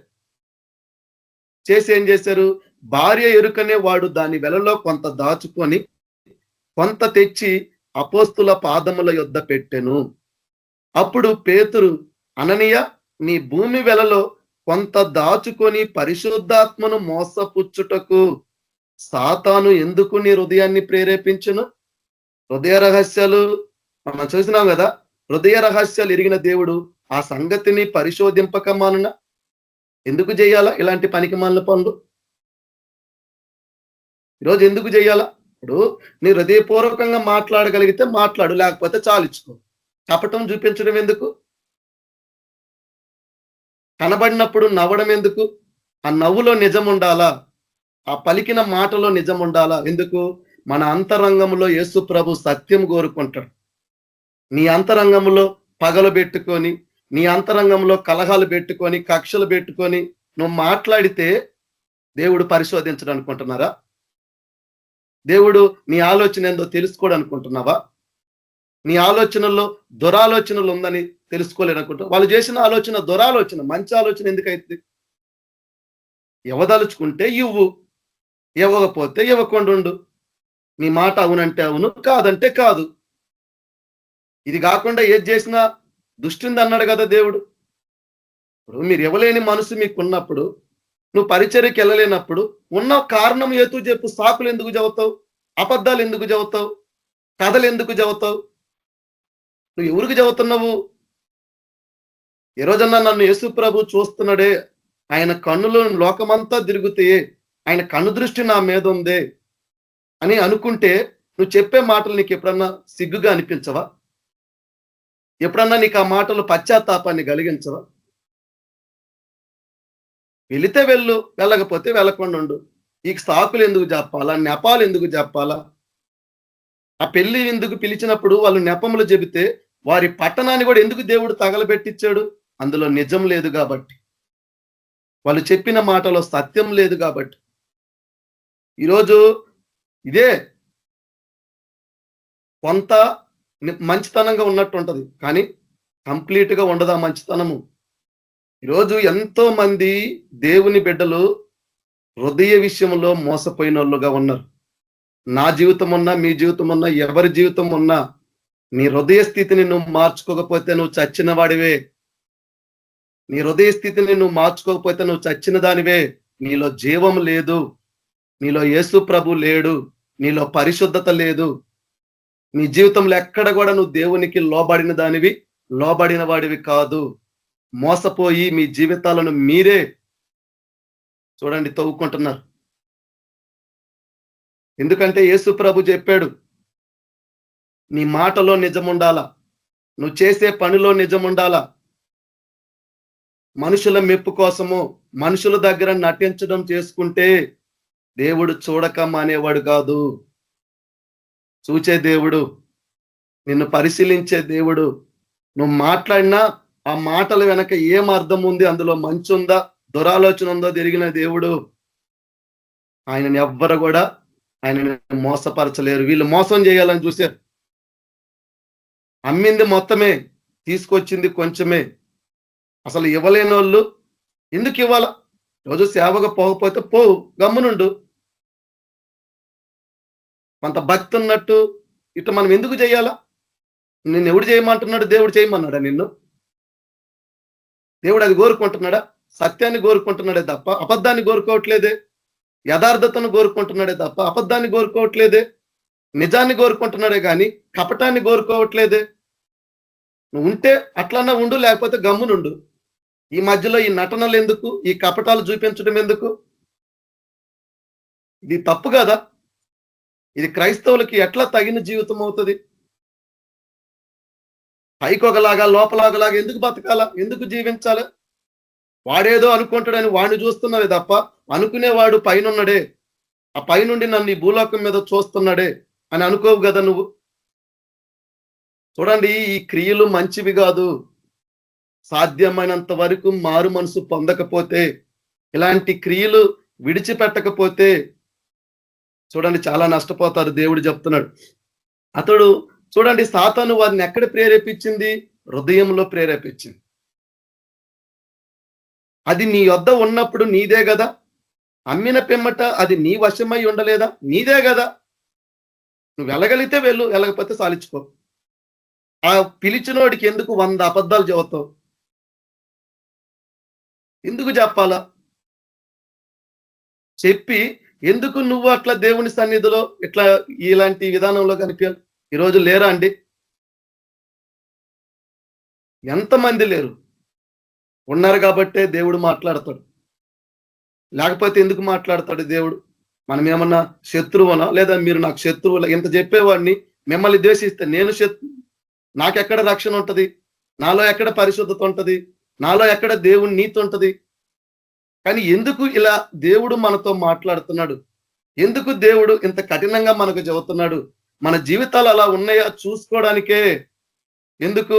నా మాట అగ్ని వంటిది కాదు, సుత్తిలాగా ఉంటది.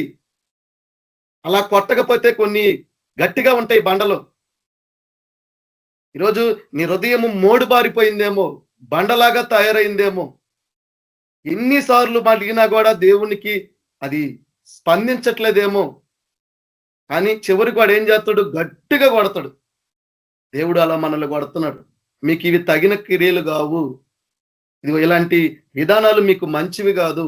ఎవడో గురించి నువ్వు నీ పిలుపును పోగొట్టుకోవద్దు. ఎవడో గురించి నువ్వు నీ రక్షణను పోగొట్టుకోవద్దు. నీకు హృదయపూర్వకంగా పలకడం ఇష్టం లేకపోతే పలకకుండా గమ్మునుండు. పలికే దాంట్లో పలుకుతా లోపల అంతా చెడుతనం ఉంటే దేవుడు చూడకుండా ఉంటాడండి? దేవుడు మన హృదయాలు పరిశోధించకుండా ఉంటాడా? మన ఆలోచనలు ఏందో తెలుసుకోకుండా ఉంటాడా? మన తలంపులు ఎలాంటివో తెలుసుకోకుండా ఉంటాడా? నోహవు కాలంలో అది చెడ్డదని చూసి కదా దేవుడు ఎంత ఏడ్చాడు. ఇలా ఇంత ఘోరంగా దేవుని బిడ్డలు ఉన్నారని. ఇంకా మనం ఎప్పుడు దేవుని మనసును అర్థం చేసుకుంటాము? ఇంకెప్పుడు దేవుడు మన పట్ల కలిగినది మనం ఉంటాము? కక్షలు ఉండకూడదు కదా మనకు. ఈరోజు క్రైస్తవులకు లేవా కక్షలు? ఒక సంఘము మా సహవాసం అంటారు. సరే, నీ సహవాసం ఇంకొక సహవాసంలో ఉన్నవాడిని నువ్వు చెడుగా ఎందుకు చూడాలా? పరిసయుడు సొంకరి విషయం దేవుడు చెప్పినప్పుడు నీకు భయం ఉండాలి కదా. నిన్ను నువ్వు పొగుడుకోవాలని ఇంకొకరిని ఎందుకు నీచంగా చూడాలా? ఇంకొకరిని ఎందుకు తృణీకరించాలా? ఎవరిని తృణీకరించడానికి లేము కదా. ఆయన లోకమును ప్రేమించాడు, మనం అందరినీ ప్రేమించాలి కదా. ప్రేమించలేని వారం అయితే మనం గమ్మునుండాలా. కానీ వాళ్ళని తృణీకరించడము, ఎవరిని కూడా మనము ఆ భావము చెయ్యొద్దు. యేసుప్రభు చెప్పిన మాటలు కథలుగావయ్యి, అవేవో ఆయన చెప్పలేదు. మన హృదయాలు అలా ఉంటాయి కాబట్టే చెప్పాడు. మనుషులు అట్లా నడుచుకుంటారు కాబట్టే చెప్పాడు. మనుషులు అలా చేస్తారు కాబట్టే ఇలా ఉంటారని చెప్పాడు. ఆయన ఉపమానాలు ఎందుకు చెప్పిండు? గ్రహించుకోవడానికి అట్లా చెప్పాడు. కానీ మనుషులు ఉండేది అట్లనే ఉంటారు. నెపాలు చెప్పే వాళ్ళు లేరా మన మధ్యలో? పైకి ఒకటి లోపల ఒకటి పెట్టుకొని మాట్లాడే వాళ్ళు లేరా మన మధ్యలో? ఎవరిని మోసపరుస్తారు? చూడు, పరిశుద్ధాత్మని ఎందుకు మీరు మోసపుచ్చుతున్నారు? దేవుణ్ణి ఎందుకు మోసపరుస్తున్నారు? నువ్వు వెచ్చగా ఉంటే వెచ్చగా ఉండు, చల్లగా ఉంటే చల్లగా ఉండు. నులివెచ్చనగా ఎందుకు ఉండాలా? మంచి నీళ్ళలో చేదు నీళ్ళు వస్తాయా? అంజూరపు చెట్లు పల్లేరు చెట్లు వస్తాయా? అవన్నీ ఎందుకు చెప్పాడు? మంచి ఫలాలు ఇస్తుంది కానీ కాని ఫలాలు ఇవ్వదని ఎందుకు చెప్పాడు? నువ్వు మంచి ఫలం లాగా ఉంటే మంచి ఫలం లాగా ఉండు, కాని చెట్టులాగా ఉంటే కాని చెట్టులాగా. మంచి చెడు రెండు కలిసినట్టు ఉంటది. ఏంది కపటం కాకపోతే ఇది మోసం కాకపోతే ఏంది ఇది? ఈరోజు దేవుని బిడ్డలు అలా ఉన్నారు. వాళ్ళ మాటల్లో నిజం లేదు, వాళ్ళ పలకరింపులో నిజం లేదు. అంత స్వార్థపరులు. పైకి మాట్లాడతారు, లోపల అంతా కడుపులో మంట, వ్యసనాలు, ద్వేషాలు, అసూయలు, ఈర్ష్యలు. దేవుడు ప్రతి హృదయాన్ని చూసే దేవుడు. నేనేదో బుద్ధిమంతుని మీకంటే జ్ఞానవంతుని కాదని చెప్తలేదు దేవుడు. నీ బతుకుంటే నీ బతుకును కూడా చూసుకో. అందుకంటే అద్దంలో ఉన్నాం కదా. ఇప్పుడు నువ్వు అద్దం ఎదుట ఉన్నావు, అద్దం ముందు నిలబడి ఉన్నావు. అద్దంలో నీ రూపం కనిపించదా? చూడండి, లాస్ట్ వాక్యము నేను ముగిస్తున్నాను. దేవుడు చెప్తున్నాడు లాస్ట్ వాక్యము, మత్తయి సువార్త 23వ అధ్యాయము 27వ వచనము. అయ్యో వేషధారులైన శాస్త్రులారా, పరిసయ్యులారా, మీరు సున్నము కొట్టిన సమాధులను పోలి ఉన్నారు. ఎవరు? ఈ విధంగా ఉండేవాళ్ళు. సమాధి ఎంత సున్నం కొట్టినా, దాన్ని ఎంత బాగా అలంకరించి ఎంత చేసినా దాని లోపల ఉండేది చూడండి. మనం నవ్విన నవ్వులో కూడా నిజం ఉండాలి, మనం మాట్లాడిన మాటలో నిజం ఉండాలి. అప్పుడే దేవుడు. ఎందుకంటే ఆయన సత్యమును ప్రేమించినవాడు, ఈ లోకానికి సత్యమును గురించి సాక్ష్యం ఇచ్చడానికి వచ్చినవాడు. మన అంతరంగంలో కూడా ఆయన సత్యాన్ని కోరుకునేవాడు, ఆయన సత్యాన్ని ప్రేమించేవాడు, నిజాన్ని ప్రేమించేవాడు. ఆయన అబద్ధమాడుటకు నరుడు కాదు. ఈరోజు నీ అంతరంగంలో సత్యం ఉందా? ఈరోజు నీలో నిజం ఉందా? అన్నదమ్ములు మాట్లాడుకున్నా, పక్కన వాళ్ళు మాట్లాడుకుని చూపించే దాంట్లో పైకే, లోపల ఎక్కడ లేని కడుపు మంట ఉంటది, ఎక్కడ లేని వ్యసనాలు ఉంటాయి. ఎందుకండి ఈ కడుపులో మంటలు, ఈ వ్యసనాలు ఎందుకు? అవి ఉండి దేవుని సన్నిధికి ఎందుకు రావాలా? ఇప్పుడు నీ సహోదరుణ్ణి నువ్వు పోయి మొదట సమాధాన పడొచ్చి ప్రార్థించమన్నాడు, బలీయమన్నాడు. ఎవడన్నా పాటిస్తాడా వాక్యం? ఈ లోకంలో ఎవడన్నా ఒక్కడన్నా పాటించేవాడున్నాడా ఆ వాక్యాన్ని? నువ్వు ప్రార్థన చేయడం వ్యర్థము నాయనా, మీరు ప్రార్థన చేయడము వ్యర్థము. మీరు సమాధాన పడకపోతే సమాధాన పరుచువారే ధన్యులు, వారు నా బిడ్డలు. సమాధాన పడని వాళ్ళు కాదు. నిజమైన యేసుక్రీస్తుని నమ్మిన వాళ్ళమైతే, నిజమైన యేసుక్రీస్తు ప్రభు చెప్పిన మాటలు నమ్మి మన జీవితంలో పాటించి బోధించే వాళ్ళమైతే నిజమైన యేసుక్రీస్తు ప్రభు చెప్పిన మాటలు మనం చేయగలుగుతాం. ఎవడు సమాధాన పడతాడు? ఎవడు అంతగా వాడిని తగ్గించుకోగలుగుతారు? ఒక సంఘానికి పక్కన ఉన్న వాళ్ళు కొట్టుకుంటుంటారు. వీళ్ళు దేవుని కుమారులు ఎట్లా అవుతారు?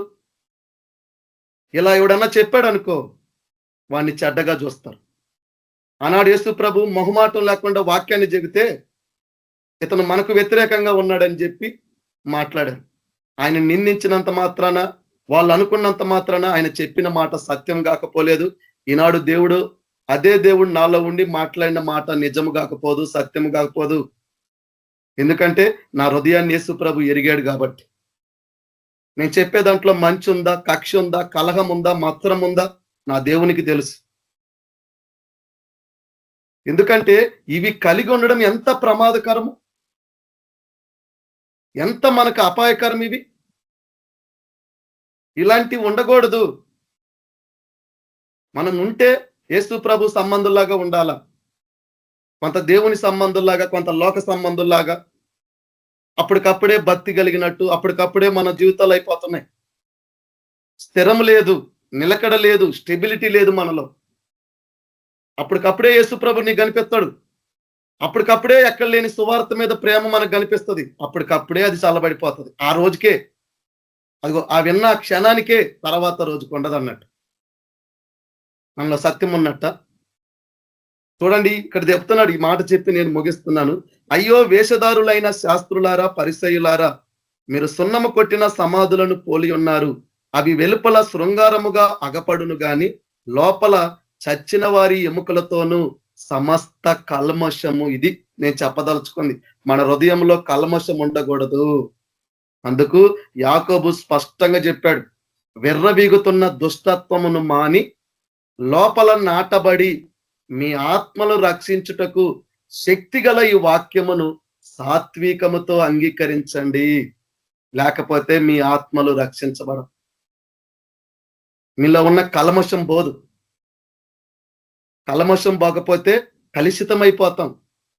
కలుషితమైన ఆహారం తింటే ఎలా రోగాల పాలైపోతామో, ఎలా మన ప్రాణాలకు ముప్పు వస్తుందో, మనలో కూడా ఈ క్రియలు ఉండి మనము కలుషితమైపోతే నశించిపోతాము, జీవించలేము. ఆయన ద్వారా జీవించలేము, ఆయన కొరకు జీవించబడలేము. కాబట్టి అలాగే మీరు వెలుపల మనుషులకు నీతిమంతులుగా అగపడుచున్నారు గాని లోపల వేషధారణతోనూ అక్రమముతోనూ నిండి ఉన్నారు. ద్వేషం అక్రమమే కదా, నరహత్యే కదా. న్యాయం ఎట్లా అవుతుంది? మనిషిని చంపడం. మనిషిని ప్రేమించి, మనిషిని కనికరించి, మనిషి మేలు కోరి అతనికి ఉపయోగకరంగా ఉంటే అది మంచితనమే తప్ప, ద్వేషించేవాడు, కోప్పడేవాడు, వ్యతిరేకంగా మాట్లాడేవాడు, దూషించేవాడు, చూడండి మన లోపల ఏముంటదంట? కల్మషం ఉంటదంట. మన లోపల ఏముంటదంట? వేషధారణ ఉంటదంట, అక్రమం ఉంటదంట. అంటే వాక్య ప్రకారంగా నడిస్తే అది క్రమం. వాక్యం విని దానికి లోబడి జీవించేది క్రమం. దాన్ని అతిక్రమిస్తేనే దాన్ని అక్రమం అంటారు. కాబట్టి యేసు ప్రభు ఇక్కడ ఒక మాట చెప్పాడు, సామెతలు 16:2లో, ఒకడి నడతలన్నీ దృష్టికి నిర్దోషములుగా కనపడును, యెహోవా ఆత్మలను పరిశోధించును. కాబట్టి ఒకని నడతలన్నీ వాని దృష్టికి ఎట్టుంటాయంట? నిర్దోషులుగా కనబడును. అంటే మనల్కి మనము తీర్పు తీర్చుకోవడం కాదు, అంటే మన గురించి మనం గొప్పగా చెప్పుకోవడం కాదు. మన ఆత్మను, మన హృదయాన్ని, మన ఆలోచనలు, మన తలంపులు అన్ని చూసి దేవుడు సాక్ష్యం ఇవ్వాలి.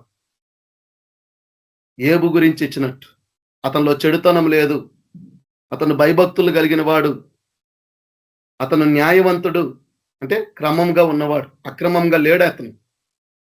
అతన్ని పరిశీలించిండు కాబట్టి దేవుడు సాక్ష్యం ఇచ్చాడు. ఈరోజు దేవుడు నిన్ను నన్ను అదే కోరుకుంటున్నాడు. కాబట్టి మన లోపల నిజము, మన అంతరంగంలో సత్యమే యేసు ప్రభు కోరుకుంటున్నాడు. అబద్ధాన్ని, కపటనని, అసూయని, వేషధారణలు, కల్మషాలు దేవుడు కోరుకోవట్లేదు. ఇవి ఉండి నువ్వు ప్రార్థించినా, ఇవి ఉండి నువ్వు సేవ చేసినా, ఇవి ఉండి నువ్వు ఎంత గొప్పగా చెప్పుకున్నా, ఆ సమాధులకి సున్నం కొట్టిన వాళ్ళ జీవితాలకి మనకి పెద్ద తేడా లేదు. అంటే చచ్చిన వాళ్ళతో సమానం. మనలో జీవం లేదు. ఎందుకంటే ఆ జీవం యేసుప్రభు. యేసుప్రభు లేకపోతే చచ్చిన వాళ్ళమే. ఎందుకు? ఆ జీవం ఆయనే కాబట్టి ఈరోజు మీ ఆలోచనలు ఎలా ఉన్నాయి, మీ తలంపులు ఎలా ఉన్నాయి చూడండి. ఒక్క మాట చెప్తాను, ఇది నాకు ఎందుకో దేవుడు ప్రేరేపించాడు. కీర్తనలు 17:3 రాత్రి వేళ నువ్వు నన్ను దర్శించి నా హృదయమును పరిశీలించితివి, నన్ను పరిశోధించితివి, నీకు ఏ దురాలోచనయు కానరాలేదు, నోటి మాట చేత నేను అతిక్రమించను. దేవుడికి ఏది కానరాకూడదు మనలో. దురాలోచనలు, దుర్మార్గపుతో కూడినవి, అసూయలతో కూడినవి, వేషధారణలతో కూడినవి, కపటంతో కూడినవి, కల్మషంతో కూడినవి, స్వార్థంతో కూడినవి, ఇవి కనబడకూడదు. అలా నువ్వు అతిక్రమించకూడదు. అలా ఉంటేనే నువ్వు రక్షించబడతావు. లేకపోతే అనుమానమే లేదు, నువ్వు పాతాళంలో ఉంటావు. నేను ఎందుకు తీర్పు తీర్చట్లేదు? వాక్యం ఉంది కాబట్టి వాక్యమే చదువుతుంది. పరిశుద్ధుడు అయిన తండ్రి, ప్రేమ కలిగిన దేవ, కృపా కనికరం గల తండ్రి, నీకు వందనాలు, స్తుతులు, స్తోత్రాలయ్యా. అవును దేవ, మాలో ఏమన్నా కపటం ఉందేమో, మాలో ఏమన్నా అసూయందేమో అయ్యా, మాలో నాయన ఎలాంటి కలహములే గాని, కక్షలే గాని, ద్వేషములే ఉన్నాయేమో అయ్యా. మా హృదయాలను పరిశోధించే దేవుడు నువ్వే అయ్యా. మమ్మల్ని మేము చూసుకొని మేమేదో గొప్ప వాళ్ళము అని విర్రవిగే తత్వం మాలో ఉంటే తొలగించు ప్రభువా. ఎందుకంటే ఈనాడు ప్రతి వారిని బట్టి వారు ఆలోచించుకుంటున్నారే తప్ప ఎవరు వాక్యాన్ని బట్టి మా జీవితాలు ఎలా ఉన్నాయి, వాక్యాన్ని బట్టి మేము ఎలా బతుకుతున్నాం, ఎలా నడుచుకుంటున్నాం, ఎలా జీవిస్తున్నాం అని చూసుకునే ఒక్క భక్తుడు లేడు ప్రభువా ఈ లోకంలో. ఎందుకంటే ఏ భేదం లేదు, అందరూ ఎలా పాపం చేశారో ఈనాడు ఈ లోకంలో ఉన్న మనుషులందరూ కూడా అలానే ఉన్నారు ప్రభువా. ఎందుకంటే నువ్వు సత్యము మాట్లాడే దేవుడు, నీ నోట్ల నుండి వచ్చే ప్రతి మాట సత్యమే ప్రభువా. మా జీవితాలు కూడా అలానే ఉన్నాయి. ఈరోజు మేము కూడా నీ ఎదుట అలానే ఉన్నాం. మా గురించి మేము గొప్పగా చెప్పుకున్నంత మాత్రాన మేము గొప్ప వాళ్ళం కాం. మా గురించి మేము మంచివారం చెప్పుకున్నంత మాత్రాన మేము మంచివారం కాదు. మమ్మల్ని పరిశీలించి, మమ్మల్ని పరీక్షించి, మమ్మల్ని పరిశోధించి నువ్వు చెప్పగలగాల మాలో. ఆ రోజు మేము నమ్ముతాం ప్రభువా. అప్పటి వరకు నాయన దేని విషయంలో ఎక్కడ మా జీవితాలు మోసపోతున్నాయో అయ్యా, ఆ మోసాన్ని గ్రహించి దాని నుండి బయటకు వచ్చి నీకు ఆయాస్కరమైన వాటన్నిటిని మేము తొలగించుకొని ప్రభువా, నీకు తగినట్టుగా నిన్ను పోలి, నీ మనసు కలిగి, నీ ప్రేమ కలిగి, నీ స్వరూపంలోనికి నాయన మేమందరము మారి మీ వలే జీవించి తండ్రి మీ చిత్తాన్ని నెరవేర్చుకొని ఒకనొక దినం మీరు జయించి ఎట్లా తండ్రి కుడిపార్శ్వమందు కూర్చున్నారో మేము కూడా జయించిన వారమైన ఆ రీతిగా మీతో పాటు ఉండుటకు కృప చూపించమని యేసుక్రీస్తు పరిశుద్ధ నామంలో ప్రార్థించి అడిగి వేడుకుంటున్నాము తండ్రి. ఆమేన్. ప్రైజ్ ది లార్డ్ అందరికీ. Amen. Thank you brother. Ravi brother, మీరు ఫైనల్ బ్లెస్సింగ్స్ ఇవ్వండి. పరిశుద్ధ బ్రదర్ ఉన్నాడు. వినిపిస్తుంది బ్రదర్. Okay sir. మన ప్రభు అయిన యేసుక్రీస్తు కృప, సమాధానం, నడిపింపు మనకందరికీ సదాకాలం తోడైనను గాక. Amen. Praise the lord sister brother. Praise the lord brothers and sisters అందరికీ praise the lord. Praise the lord sir. అందరికీ ప్రైజ్ ది లార్డ్.